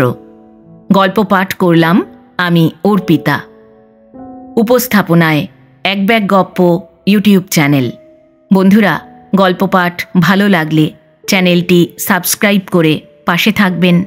আপনাদের করা একটি লাইক, কমেন্ট ও শেয়ার আমাদের চ্যানেলকে এগিয়ে নিয়ে যেতে সাহায্য করে। আগামী গল্পের নোটিফিকেশন পেতে পাশে থাকা বেল আইকনটি প্রেস করে দেবেন বন্ধু। আবার আসবো আগামী সপ্তাহে আবার কোনো ভালো লাগা গল্প নিয়ে। আজ তাহলে বিদায় নিচ্ছি। সবাই ভালো থাকবেন, সুস্থ থাকবেন।